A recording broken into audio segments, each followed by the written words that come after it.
गैया दूध भैंस को या गैया को निकाल रही हो गए तो लल्ला आ जाए गिलास लेके, मम्मी दूध है, चुपे जा, दूधिया को कम है जाएगा, बचा लूंगी, चाय दे दूंगी, चाय है?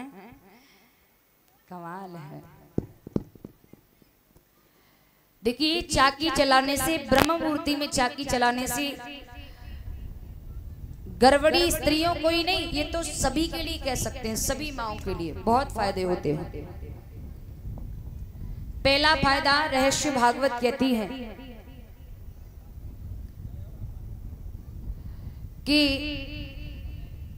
जो गर्भवती स्त्री हो उसे चाकी चलाने से ये फायदे होते हैं कि ब्रह्म मूर्ति में जिस तरह से प्रभु का सुदर्शन घूमता है, ठीक उसी प्रकार से चाकी भी घूमती है।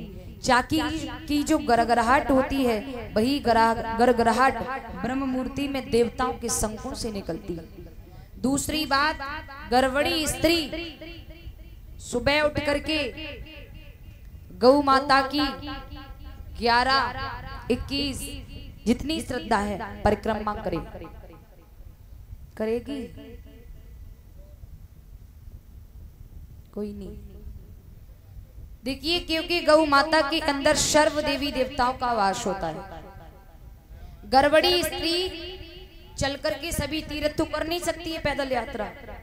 अगर उस गर्भवती स्त्री ने सुबह उठ करके गौ माता की ही परिक्रमा कर ली तो सर्व तीर्थों का फल उसे वही प्राप्त हो जाता है। सुबह उठ करके सुंदर सुंदर चित्र देखो भगवान जी के, गीता जी, रामायण जी, भागवत जी का अध्ययन करो। अगर ये ना कर सको तो भगवान की सुंदर सुंदर भजन कीर्तन करो। किसी के मुख के द्वारा भगवान की कथा या भगवान की लीलाएं श्रवण करो।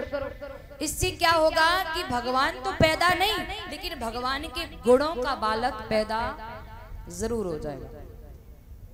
यहाँ तक आए कि गर्भवती स्त्री सुबह शाम दोनों टाइम गौ माता के एक एक गिलास दूध का सेवन करे।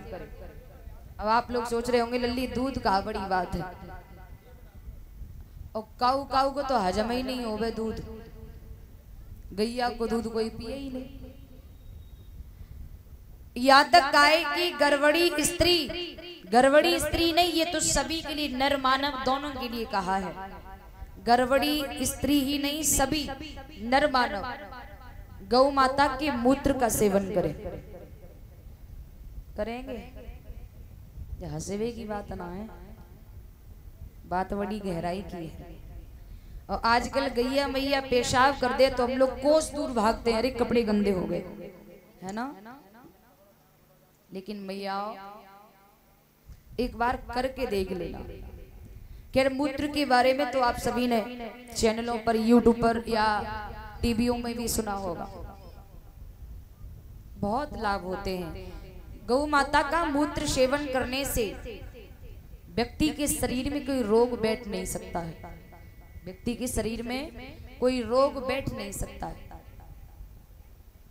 लेकिन आजकल ठीक उल्टा देखने में आता है, कहीं कहीं घर में राम कृष्ण की तस्वीरें तो बहुत कम मिलेंगी। यज्ञपति महाराज, राम कृष्ण की तस्वीरें तो बहुत कम मिलेंगी, लेकिन जब कलयुग के देवी देवता ही कोई और है गए, वो है गए, हम तो नाम ना जानते हैं। अमिताभ बच्चन को है, कैटरीना कपूर, श्रीदेवी वे तो चली गई।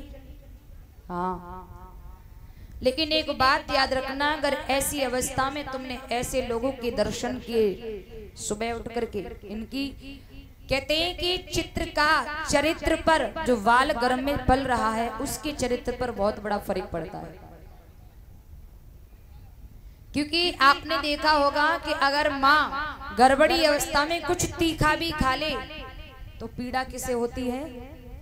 बच्चे को। एक बात और कहना चाहूंगी माताओं, पहले की माताएं एक एक साल नहीं बल्कि 7-7, 6-6, 7-7 साल तक अपने बच्चे को अपना दुग्ध पान कराती थी। लेकिन आज की माता, बच्चा पैदा भयो के बाकी बोतल मुंह में ढूंढ दई, ये गलत है।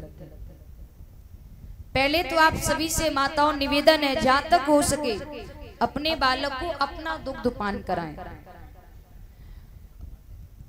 4 साल, 5 साल, 6 साल तक। उसके बाद अगर बच्चे को दूध दें तो भैंस का नहीं, गाय का देना, गाय का दूध। क्योंकि आपने देखा होगा कि एक गाय एक बछड़े को जन्म देती है, तो गाय के बछड़े को क्या आपको पकड़ के खड़ा करना पड़ता है परीक्षित जी, यज्ञपति जी?